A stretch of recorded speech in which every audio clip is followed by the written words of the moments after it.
২৬ October সন্ধ্যা ৭:15 হঠাৎ করেই রাজশাহী নগরীর সড়ক থেকে একজনকে অটোরিকশায় তুলে নিয়ে যাচ্ছে একদল লোক। সামাজিক যোগাযোগ মাধ্যমে এমন ভিডিও ছড়িয়ে পড়লেও কে বা কারা তার সন্ধান মেলেনি। পথচারী থেকে যানবাহন চালক অনেকেরই অভিযোগ, নগরীতে বাড়ছে কিশোর গ্যাংয়ের দৌরাত্ম্য। প্রায় ঘটছে চুরি ছিনতাইয়ের মতো ঘটনা। এ নিয়ে দুশ্চিন্তা বাড়লেও পুলিশের তৎপরতায় ঘাটতি আছে বলে মনে করছেন নগরবাসী। দেখলে পারে মনে করেন তাড়া করে, তাড়িয়ে ধরে মাথায় বাড়ি মারে। একজনকে শাবল মারলো মাথা থেকে, যেহেতু মরে গেল রিস্কাওয়ালা, আর রিস্কাওয়ালা নিয়ে যায় ধরা পড়ে গেছে। 5 তারিখ রাতেই জিডি করেছি। এখন পর্যন্ত কোনো এটার মানে সমাধান বা এটার কোনো ফলাফল আমাদেরকে এখন পর্যন্ত আমরা জানতে পারিনি। বিভিন্ন এলাকা ভিত্তিক যেরকম টহল চলছিল আগে, সেরকম টহলে নামতে হবে এবং কিশোর গ্যাংগুলোকে চিহ্নিত করতে হবে। পুলিশ বলছে, বিগত সময়ে নগরীর বিভিন্ন জায়গায় সিসি ক্যামেরা থাকায় অপরাধ দমন অনেকটা সহজ ছিল। তবে গেল 5 আগস্টের পর নগরীর বিভিন্ন স্থানে প্রায় 450 সিসি ক্যামেরা ভেঙে ফেলা হয়, পুড়িয়ে ফেলা হয় পুলিশের সাইবার ক্রাইম ইউনিটের কন্ট্রোল রুম।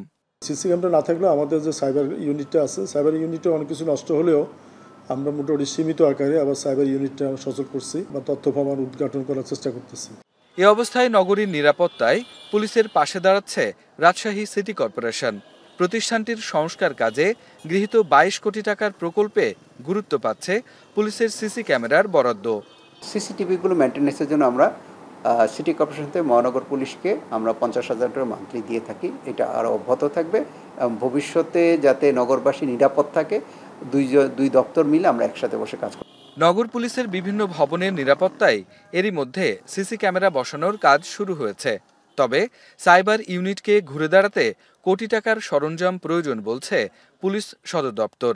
500 সিসি ক্যামেরা হিসাব করতে গেলে এটার সাথে আনুষঙ্গিক মিলে সেটাও মানে কোটি টাকার উপরে। প্রাইভেট প্রতিষ্ঠানকে আমরা রিকোয়েস্ট করতেছি আমরা যে ওনারা যদি দেয় সেটাও আমাদের কাজে লাগাতে পারবো। 96.72 বর্গ কিলোমিটারের রাজশাহী নগর না বাড়লেও বেড়েছে মেট্রোপলিটন এলাকা এবং এখানকার নতুন নতুন আবাসিক এলাকাগুলো।